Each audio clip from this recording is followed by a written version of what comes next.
And now, the Lowe Post. Welcome to the Lowe Post podcast, where I'm so excited because one of my favorite things to do is talk to a great writer about a great story.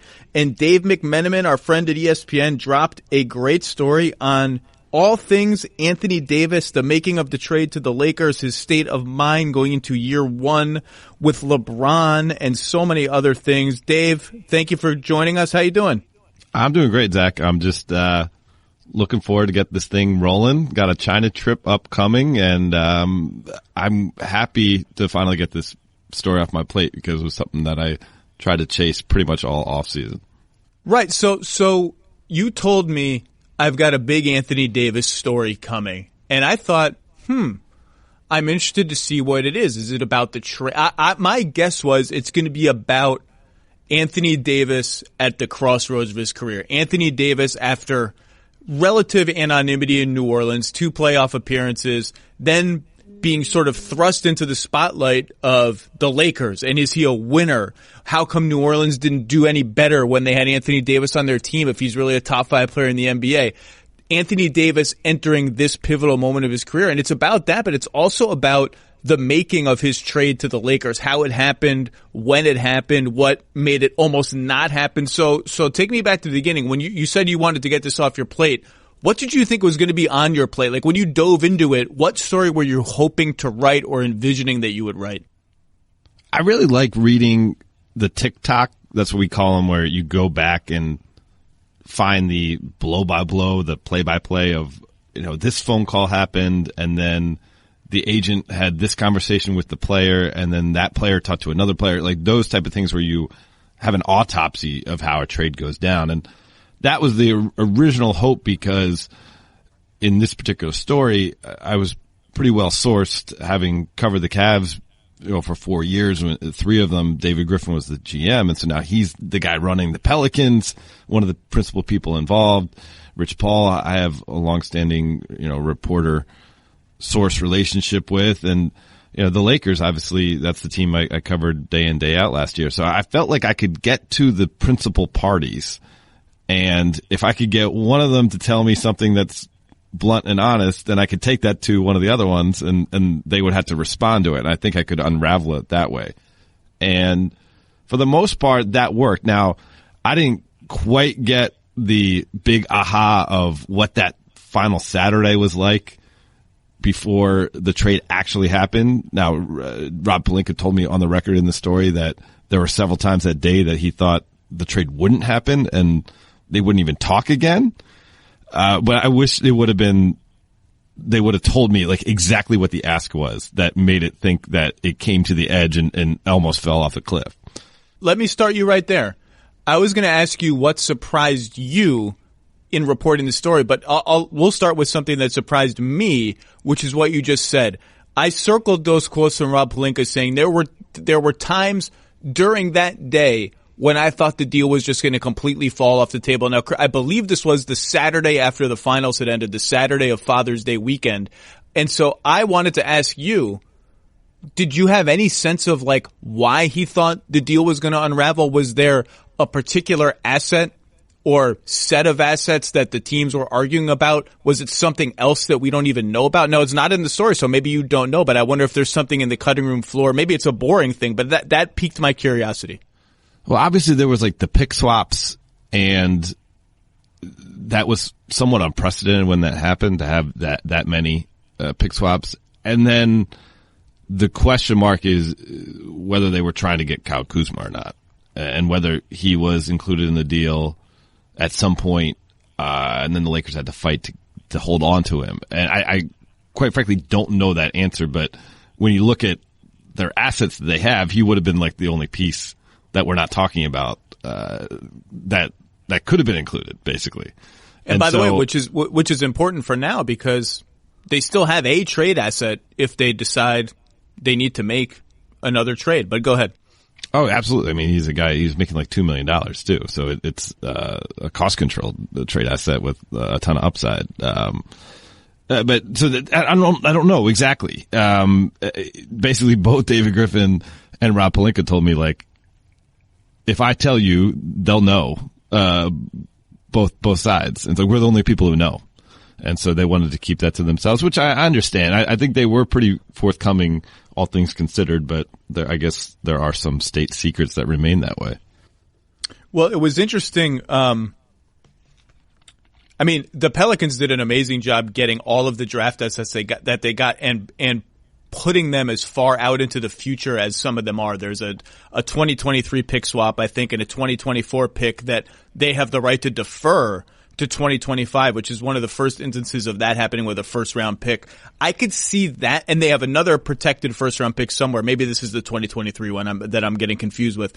That's top 8 protected, but the protection protects the Pelicans. They only get it if it's in the top 8, and they don't get it if it's 9 to 30, and then it rolls over. Like, that stuff, people don't realize, like, that takes a lot of haggling to get to that level of specificity and to have so many novel or somewhat novel concepts and how the draft pick change hands. That takes a lot of time, and I maybe it was just sort of the nuts and bolts of that and Kuzma. I don't know. Right. I imagine they were. And then the point that I make in the story is that when David Griffin was let go by Cleveland, where he didn't come to a contract renewal, literally days later, Kyrie Irving made his trade request. And I've spoken to Griffin over the years about how he kind of has ruminated and thought, over and over incessantly about how he would have handled that had he still had the job. And so coming into this Pelicans opportunity, it was like he was totally prepared for this, what we used to consider unprecedented situation where a superstar with years remaining on his contract is demanding a trade. He had a game plan, and the game plan was basically to get every single thing he can, every last red cent out of the Lakers. And the Lakers, meanwhile, like, they were so all in. Rob Pelinka told me this, like, we felt that we owed it to LeBron to make something like this happen. And so both sides, I think, come away feeling satisfied from it. But you had to applaud David Griffin for really turning the screws on the Lakers in this process. They say the best offense is a good defense. I think actually some people do say that. And that's especially true when it comes to the fuel you put in your car. It's time to help keep your engine running like new. Shell V-Power Nitro Plus Premium Gasoline is engineered to defend against 4 main engine threats. Not 1, not 2, not 3, but 4. Gunk, wear, corrosion, and friction. The 4 evils.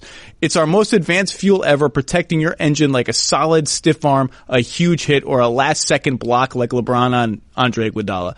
Like, defensive lines on all premium fuels are the same. Now that is fuel for thought. And if you're a Fuel Rewards member, you save at least 5 cents per gallon on every fill up with gold status. That can add up. If you're not a member, download the Fuel Rewards app or go to fuelrewards.com to join and never, ever, ever pay full price for gas again. And engines that continuously use Shell V-Power Nitro Plus Premium Gasoline. One of the things that's interesting in the story is that, so the AD trade is June 6th. The draft is June 20th.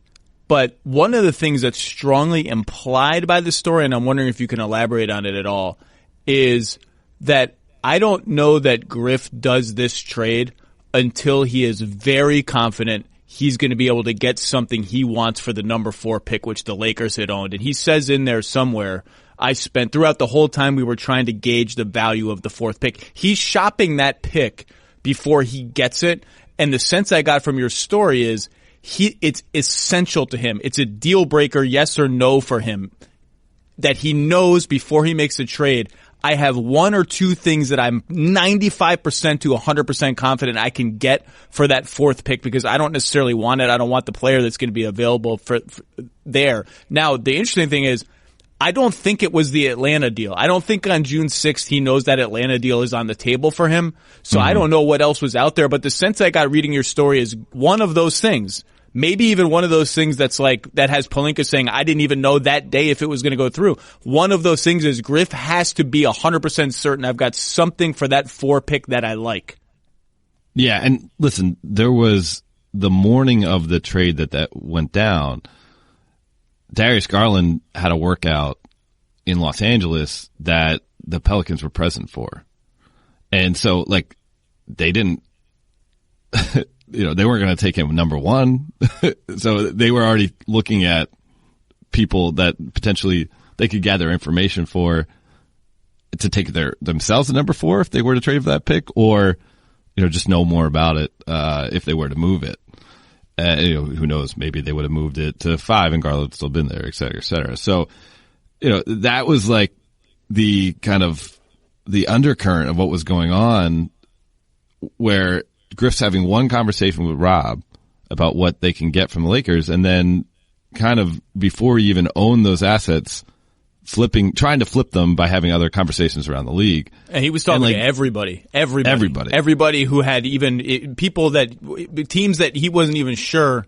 I don't think if they're ever going to have any, he was shopping it everywhere. And like, they can't even have these conversations unless on the draft lottery night, both teams come away with this totally improbable scenario where the Lakers were slotted to be the number 11 pick, 9.4% chance to vault up to the top 4, and they do. And then the Pelicans, I think they were supposed to be the 6 or 7 pick. 6% chance to get number 1, and they get number 1. And so, if not for that crazy percentage parlay working out, then this probably doesn't happen. And Anthony Davis is playing on another team. Well, it's funny. Separate from all this is the sort of the state of the Pelicans, and everyone's very excited about the Pelicans. And I was in the lottery room that night, the secret room, where Alvin Gentry went absolutely bananas and started high-fiving people after they won the lottery. And everyone's excited about, like, Griff did a great job in this trade. He got, if not every red cent, very close to that. But without Zion, I'm not sure there's any excitement in New Orleans, even if everything else is the same. Without Zion, if they just have the number 7 pick, whoever that ends up being, whoever they choose with number 7, there's maybe some mild excitement, but like this summer was a masterstroke for the Pelicans, right? Like every winners and losers column, the Pelicans, Griff hit a home run, unbelievable. Mm-hmm. Look how they've pivoted, and like all that's true. The JJ Redick contract is fine. Derek Favors was a good pickup.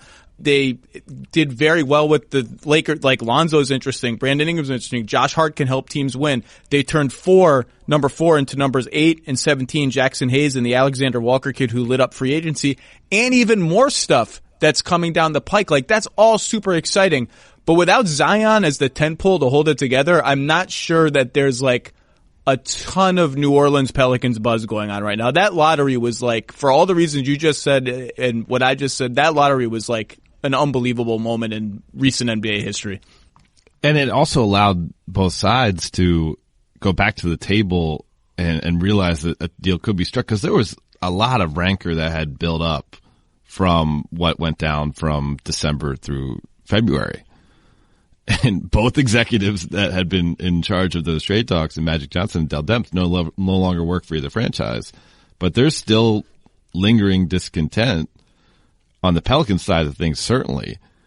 And Jackie McMullen, I think, said it on the radio a few months ago, and really in strong language, trying to explain how upset Gail Benson was with Anthony Davis and his representatives for how they handled the trade request. But Griff kind of coming in, knowing Rich Paul, knowing again that he had been thinking about having a chance to execute a trade like this, that he advised Kobe Altman on the Cavs trade with Boston back in the day.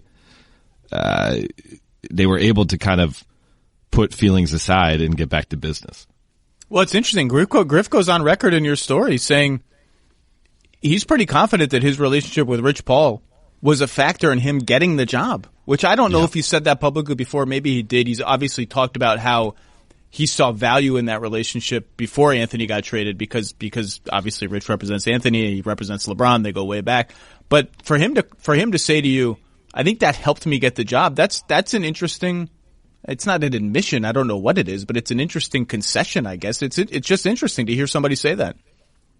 It just makes you realize how uniquely intertwined the people working on this deal were. This was something that was left on the cutting room floor, but another thing going in favor of building that bridge back was Trajan Langdon is the GM of the Pelicans, hired by David Griffin. They used to work together in Cleveland. Well, Rob Pelinka and Trajan Langdon worked together as agents under Arn Tellem. So they had their own independent relationship. And so these things matter when deals get done. Rob Pelinka, I think, received probably some fair criticism, but certainly some criticism for coming in as an executive having no previous front office experience. But, his unique path actually paid off to some extent in this deal because he was an agent who represented Channing Frye and Deion Waiters and had a relationship with David Griffin through that. And he was an agent who worked beside Trajan Langdon, who was also an agent. And then Trajan Langdon, just like him, made the path over to an NBA front office. Everything comes back to Deion Waiters. That's one of the lessons I'm taking from this podcast is everything. He may have been marooned on Waiters Island for the last few years, but everything comes back to Deion Waiters. So all right. So zoom Which out. means everything's got to Syracuse, Zach. So I'm glad you could give me that opportunity. I didn't think about that. Okay. So zoom out for me. What did you learn reporting this that you didn't know, or obviously you learned a lot of things you didn't know, but what did you learn that really surprised you that you think you'll remember 5 years from now when you just randomly sort of think about this story? What surprised you? Well, just spending time with Anthony, I realized that we know his numbers and we know his skill set, but we don't really know him that well as people like you and I who consume the NBA on a daily basis. And so that's the first thing, like just getting to know his personality a little bit. We spent about an hour one day in the off season in the Lakers practice facility, and he's pretty laid back. He comes in, he's wearing a Nike Tech fleece, and he's wearing a pair of Nike Spiridons. And I'm kind of a sneakerhead, and so I comment like, "Oh, those are nice Spiridons," and he goes, "What are you talking about?" I'm like, "Your sneakers, Spiridons. Like I own a pair too." He goes, "Oh, I put on what they tell me to wear," which allowed us both to make a joke about the That's All Folks t-shirt. No. Dress yourself, Anthony Davis. Dress yourself. You are a 26 or 27-year-old man, whatever you are. You should pick out your t-shirts and you should pick out your shoes. Yeah. So that was funny to me that he said it and then he realized immediately that it was the same thing he said about the That's All Folks t-shirt. That's just like a thing I'll remember in terms of like that was the first time I feel like I made a personal connection with the guy. But some of the stories he told, just think about LeBron James, and I know he's worn number 6, so maybe the 23 isn't so entrenched in his persona, but LeBron James goes out to dinner with him at a restaurant near his home in Brentwood, and like he wants to really sell it to Anthony that like him, possibly the greatest player of all time, wants to impress this guy and make him feel comfortable and welcome and warm and appreciated. And so just picture LeBron James going into an Italian restaurant, going into the kitchen as he's holding a jersey balled up in his hand and asking them for a to-go bag so he can put the jersey in the bag so he can add to the element of surprise when he presents it to Anthony. Think of LeBron writing out a personalized card. This is a guy from the streets of Akron, a tough upbringing, writing out a personalized card and handing it to Anthony and trying to, again, add to the element of surprise by, and kind of being like tough guy about it. Like, "Oh, Savannah wrote you a card. She wanted you to have this." Even though it was from himself.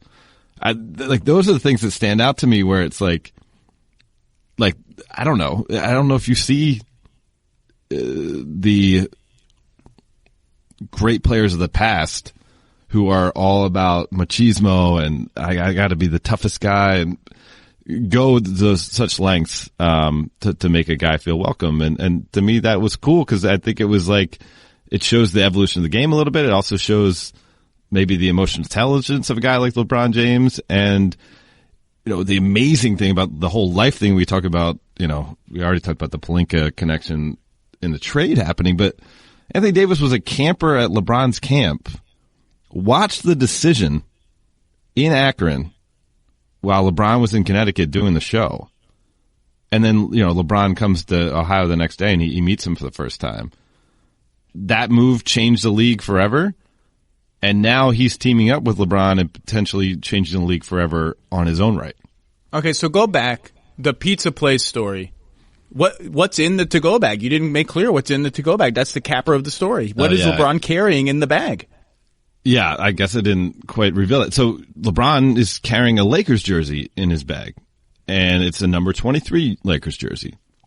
And he pulls it out of the bag at the end of the dinner and presents it to Anthony. And Anthony, we all just watched Dwayne Wade's retirement tour last year. It was like, it became like in vogue to give your jersey to people. And so Anthony's initial instinct was like, okay, he's just giving me his jersey, which is, it's nice. But it'd be nice, but it's like, it's one step from here's a framed photo of me to put in your house. Yeah, it would have been it would have been a weird thing to do.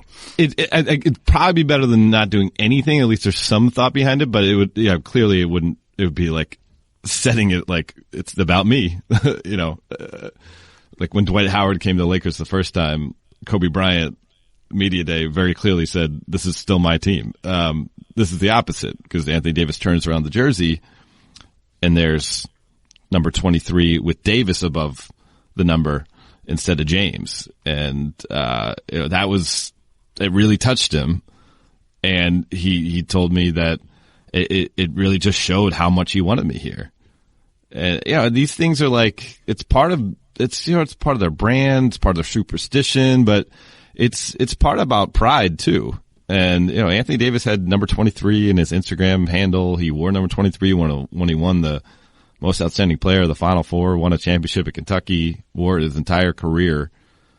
And, he's a guy who, as a 17-year-old, went to LeBron's camp and had LeBron James's name on his jersey, his number 44 camp jersey, to now LeBron James is taking his name off his jersey and giving it to Anthony so he can wear his preferred number. My favorite part of the story is that he signs the card King James number 6. Not LeBron James. King James. That's either corny or cool, because there's like 4 people in the world who could get away with something like that. And, LeBron's had King James tattooed on his back since he was in high school, so It's not new. But I just thought maybe in an interpersonal communication with a friend, he would just be like he could just sign LeBron. I didn't know he would sign that King James. You'll like this. So I went to the restaurant just to get some scene to report on the story, and I actually asked the manager if he knew anybody who remembered them being there that night. And he asked around, and actually the waiter who served them that night came over and talked to me. And so the booth they were in, it's kind of like the Godfather seat. LeBron's in the very back seat of the restaurant, facing out and to the front door, so he can see every single person who comes in. But behind him is the bathroom. And the waiter told me I was endlessly cracking up all night long when people were making their way to the bathroom and, maybe walking with a waddle because they really got to go. And right before they get there, they notice LeBron James out of the corner of their eye and lose it. So that was cool.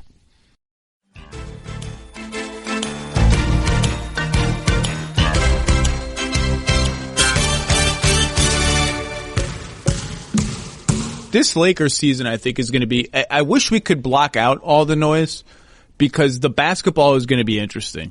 And we can't block out all the noise because it's the Lakers, and they hired Jason Kidd as Frank Vogel's number 2 assistant, and it's LeBron. So you know that, look, the book has been written many times over. We've seen this movie before. If the Lakers are 2-3, it's going to be DEFCON 1 immediately. This is just how it goes. There's going to be noise and this and that. But I think the dual stories of LeBron passing the torch, which is both remarkable and not that remarkable, right? Like Dwayne Wade did this for LeBron in Miami. Others have done it before, but Dwayne Wade even then was not LeBron. LeBron is either the best or the second best player of all time.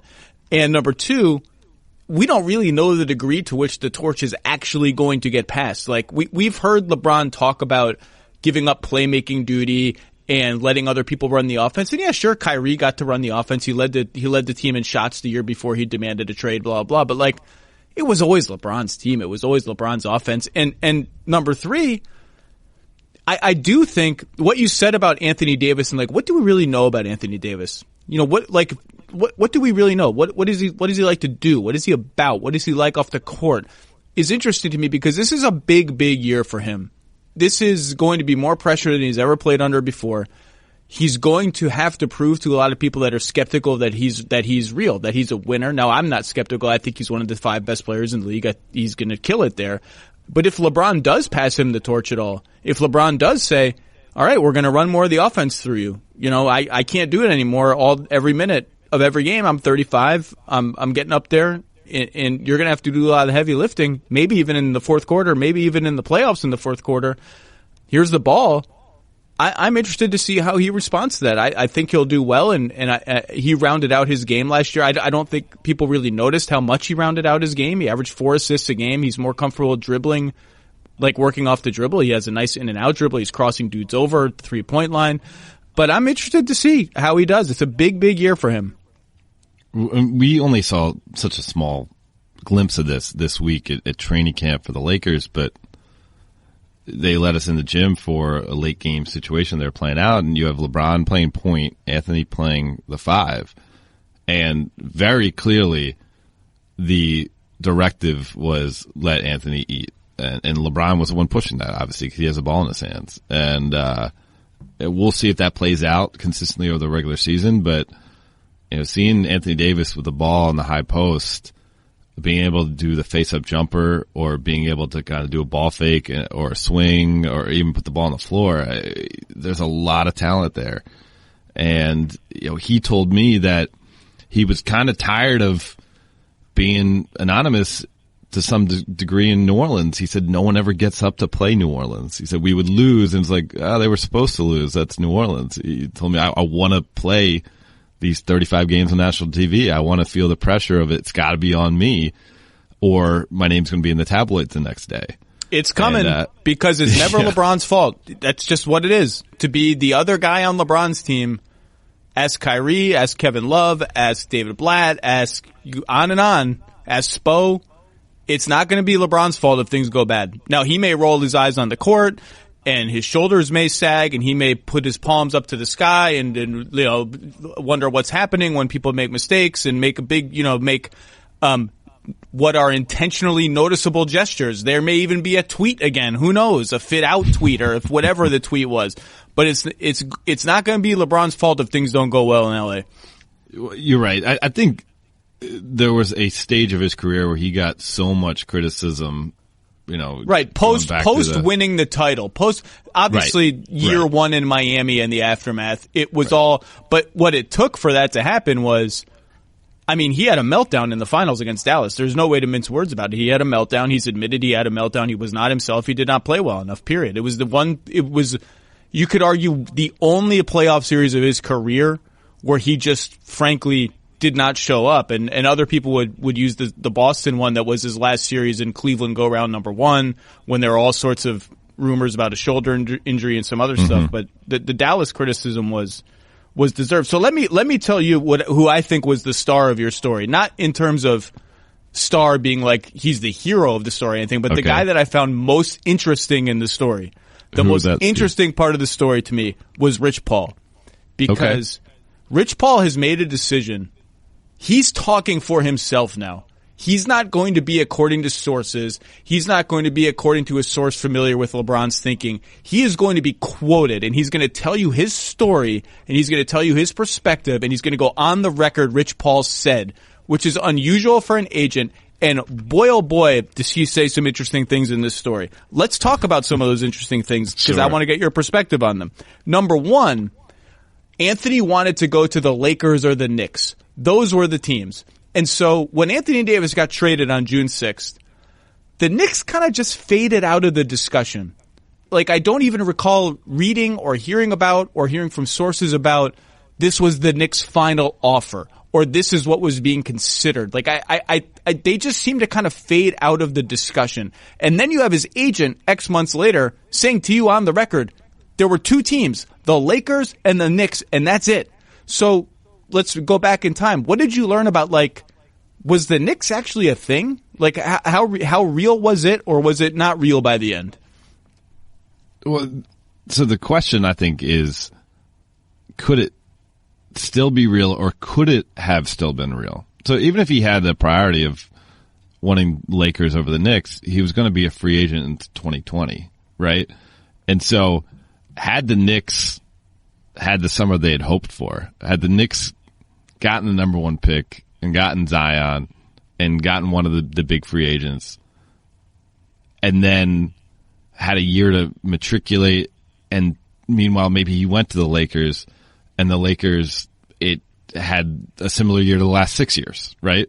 Where it just continued to not be able to get out from under this rain cloud. Would he have potentially done a year rental with LA, then gone to the Knicks? That's the big question I wonder about. Well, I just don't think a year like that is possible if LeBron and Anthony Davis are on the same team. I guess I'm with you. I guess it's possible. It is. I guess it's possible. LeBron gets hurt again. It's more serious.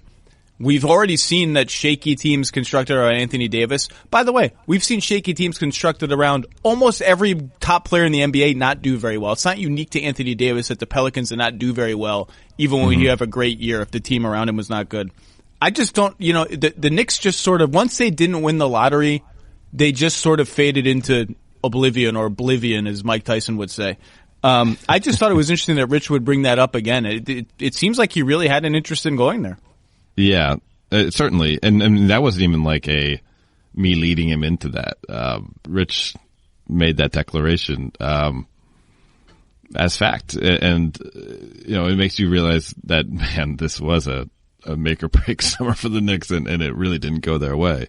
It also makes you think about the Porzingis trade because, look, it's water under the bridge, and it's still sort of TBD. How is he going to play? What are those Dallas picks? The Knicks now own 2 Dallas picks, including an unprotected 2023 pick. What are those going to be? The Knicks didn't even have 1 full max slot before that trade, and they opened up that and a second one. Now, obviously, they didn't get the guys that they wanted. I don't care what they say about Media Day about how they had a great summer and they got the guys they wanted. This is the same team that sent out an apology press release on July 1st to their fans. So take that for what it's worth. But had they kept Porzingis, I think their biggest obstacle to an Anthony Davis trade was not winning the lottery, which was I believe, a 14% chance or a 16% chance. I can't remember what it was. It was not something that you should ever bank on. I think it was 14, right? Yeah. Yeah. But it's that I don't know how they could have been confident without a lot of other things going right in the same summer that he was ever going to stay there. Now, maybe it's that they thought if we trade for him, we get Durant, or if we trade for him, then it helps us in free agency. But it does make you think, what if Porzingis had been there? You could look to Anthony Davis and say, well, we already have a star here. And you could have still traded all the young guys you have now, other than Dennis Smith Jr., who was acquired in that trade. And obviously you don't have the Dallas picks to trade in this scenario, but you have all your own picks. You have RJ Barrett, or the number 3 pick. Like, they could have made essentially an equivalent offer to what they theoretically could have made in the real universe that we live in. I just wonder if Porzingis' presence would have made a difference. Now, Knicks would tell you Porzingis was too far gone. We had to trade. I mean, this has all been out there. People have written this already. He didn't want to be here. We were worried he was going to take his qualifying offer, yada, yada, yada. We only want guys who want to be here. So it was an interesting counterfactual to me. Yeah. And then I think the other thing, Rich, I didn't really lead the horse to water on this one. He just kind of said it when he was speaking to me about the amazing player that he thinks Anthony Davis is, and he's rattling off what he does well. He's 6'11", he can shoot the 3, he can block shots, and he's an excellent playmaker. And then the reigning MVP comes up, and he said that's the difference in Rich Paul's opinion. And he's clear to say that he's speaking for Rich Paul and not for any person that he represents. But he said that's the difference in Rich Paul's opinion, that Anthony Davis is a better player than Giannis Antetokounmpo. And not only is a better player than Giannis, in Rich's opinion, but he goes as far to say if AD was on the Bucks last year, they would have made the finals. Can I read the quote? Yes, please. I think he's one of the better passing big men in our game. In my opinion, this is what makes him different from Giannis. Like, if you put Anthony Davis on that Bucks team last year, they'd be playing in the finals. He knows how to make guys better. That's not a knock to Giannis, but that's just what I think. Well, it is a knock on Giannis. But so I read that, And I thought, well, I don't even have to look up the assist numbers. Giannis averages way more assists. He's a much better passer than Anthony Davis. This is a ridiculous story. This is a ridiculous quote on its face. Giannis had a better season than Anthony Davis last year. And then you start to think about it. I still don't agree with him. I still don't agree with Rich. I think Rich is exaggerating. Not that he's exaggerating about how good Anthony Davis is. I think the quote's a little much, but then you start to think, like, teams can't just leave Anthony Davis standing wide open at the top of the arc, inviting him to shoot threes. So that's like somewhat interesting. I think I think defensively, I thought Giannis had a better season defensively last year, but you can just say they're roughly equivalent. But even so, I just don't, I disagree with him in the sense that I don't think Anthony Davis's off the dribble and passing game has evolved to the point where you can say he's definitively superior at making guys better than Giannis, and that if you put him on that Bucks team, they're in the finals because he's better than Giannis. Now, they may make the finals last year because they almost made the finals as it is. So it's not that's sort of not proof of his argument to me, but it wasn't as once I started to think about it more, it did not seem as off base of a statement as I had read it initially. And you're saying he just said this. He just came out. He just said it. Like, I wasn't like, how do you compare Anthony Davis to the other young bright stars in today's game?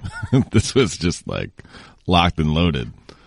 And it's one of those ones where you're having the conversation and you're trying not to have your eyes, pop out of your head, because you know that it's something that will get play. And if you get a quote that gets play, your story will get play, and your work is worth it. Sometimes for inspiration, you just have to look up. My wife and I were just in Europe, and I said the most underrated thing that you can do is look up when there's all sorts of cool stuff up. For more than 60 years, the Goodyear Blimps are cool, has fueled greatness on the gridiron by providing aerial coverage of some of the most legendary moments in college football history. When the Goodyear Blimp rises above a stadium, it inspires players to reach higher and rise to the challenge of the game's biggest moments. Now it's your turn to go further with Goodyear. Discover tires made to rise above the rest. Learn more at Goodyear.com. Goodyear, more driven. The other Rich Paul quote that I thought was very interesting, and one that leads to a very interesting discussion, is, I'll just read it. He's talking about Danny Ainge and how they essentially poisoned the water with the Celtics. The last thing you want to do is put a GM in a situation where he trades away an asset and then the guy walks out the door. Like, you can't do business that way. So that's not a hard conversation to have. And then he says he doesn't think that it stopped Danny Ainge from making offers and stuff. But that's very interesting to me, because I do think he's right in this sense.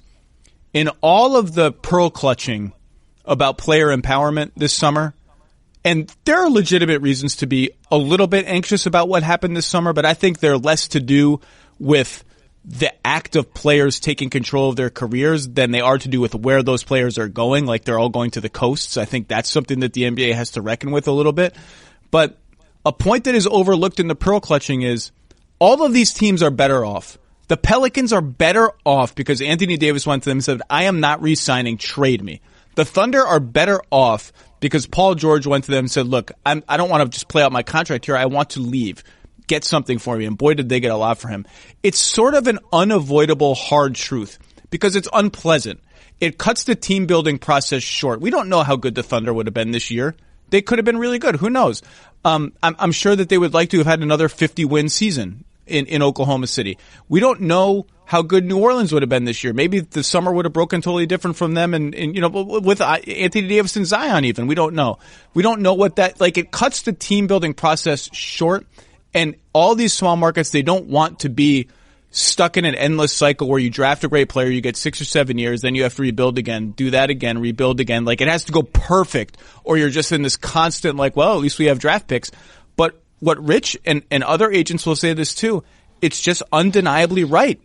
These teams are better off for the knowledge that these players don't want to be there and the assets that they get in return. Or in his example, the Celtics are better off having not traded for Anthony Davis than they would be having traded Jason Tatum and the Memphis pick that they own and whatever else, gotten Anthony Davis, and 6 months later he's gone. It's right. It's true. It's a hard truth, and it's hard to reckon with, and it raises uncomfortable questions about the timeline you have to build a team and how that timeline is different if you're in a small market versus a big market. But it's just true. The agents are right. The irony of it, though, is it made me think of LeBron's last season in Cleveland, and kind of a storyline that year was, will the Cavs trade away the Brooklyn pick to try to get an asset to make that team better in the moment without knowing what LeBron was going to do in the summer of 2018?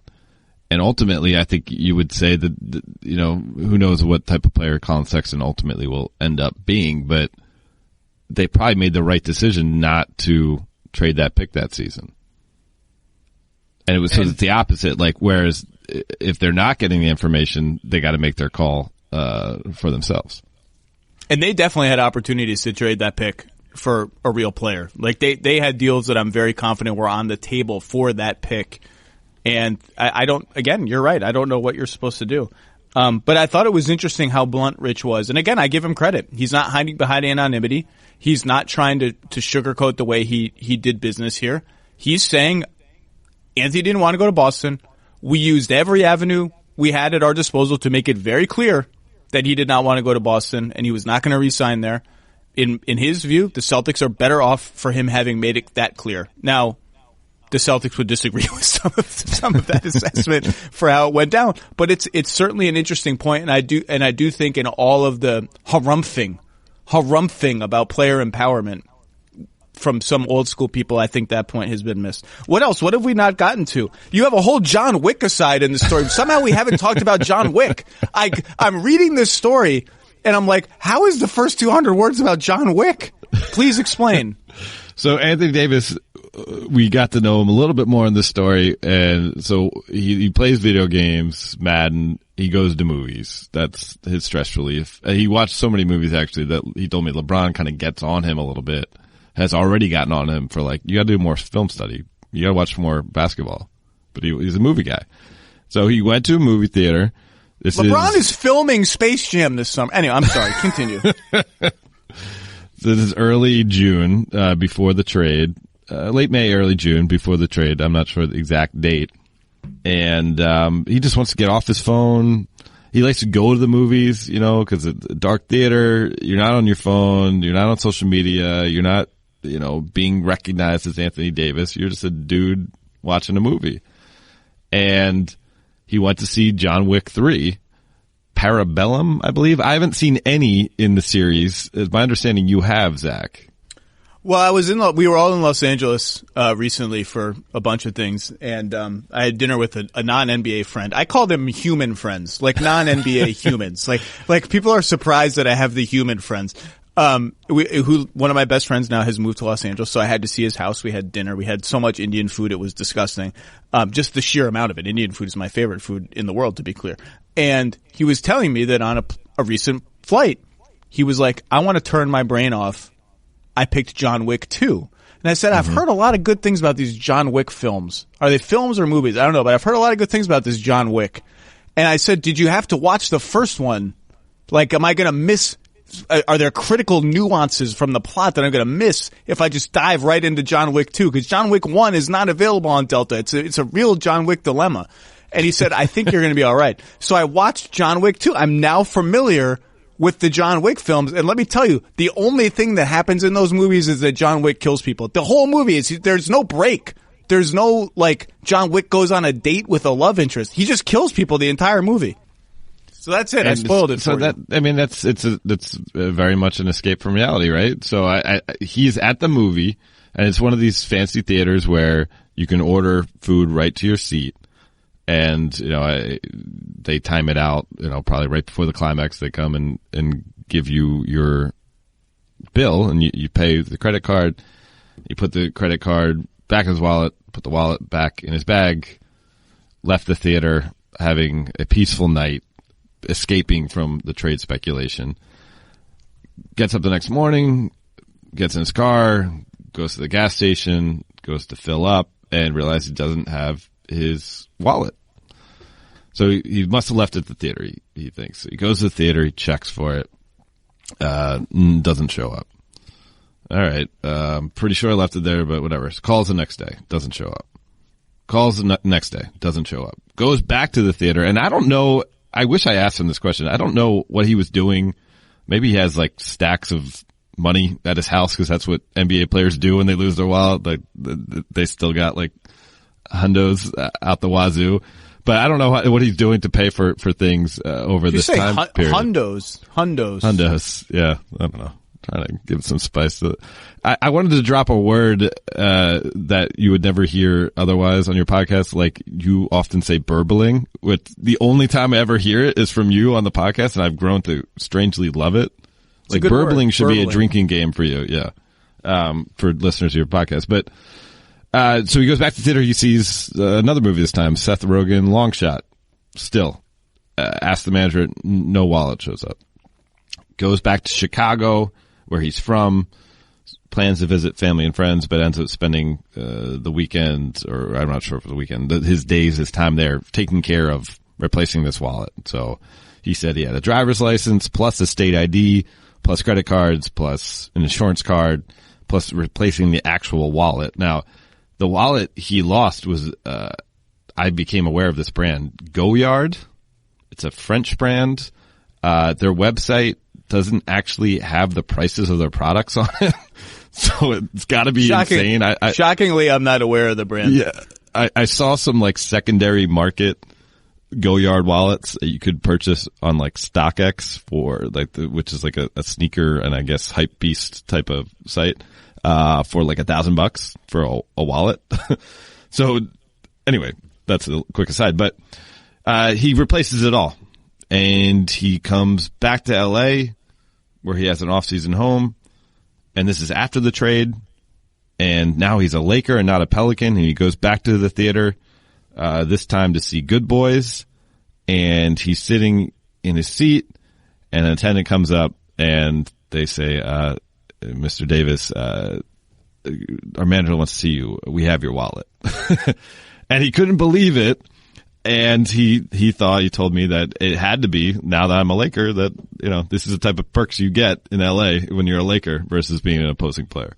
Let me just be clear. You or him or both of you are accusing the movie theater of holding Anthony Davis's wallet hostage until he and all the other characters in the story forced Anthony Davis's way to the Lakers. That's what Anthony's surmising. Yes. I'm just passing on the story. I just enjoyed that when a celebrity loses their wallet, it's just as inconvenient for them as it is for a regular person. Like, Anthony Davis has to get on the phone and call the credit card companies, and Anthony Davis has to like go to the DMV and get a new driver, whatever you have to do to get a new driver. Like, there's not a secret, you know, backdoor way around this for a super, super famous person. That was refreshing to me. Yeah, he was fired up about it though. He was telling me like, I had to change my Apple Wallet, the credit card in there, all my apps. I had to notify my financial advisor, and it was like, yeah, I mean, I've never actually lost my wallet, but I once thought I lost my wallet in college, where the girl I was dating, I'd left it at her like house, and I went home and I was like, I knew that feeling, that's a pit in your stomach where you're like, oh my gosh, like, not only that, you know, what people could be doing with your credit cards or the cash that's in there, but like to the process of replacing it all. Like, that's a major inconvenience. Oh, it's not. Now all the apps that you just like, all my stupid apps I have to go in there that are linked to my credit card. I have my New York Ferry app. My, every app I have is paid for with that same credit card. It's a huge pain. All right, look, we're gonna have plenty of time to talk about the Lakers this season. Go read Dave's story. It's on Anthony. There's lots we didn't get into. There's lots of particulars about the trade we didn't get into. There's lots of little offshoots we didn't get into.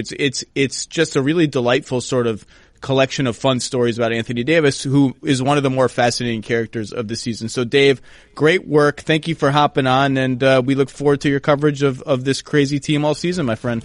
Appreciate it, Zach.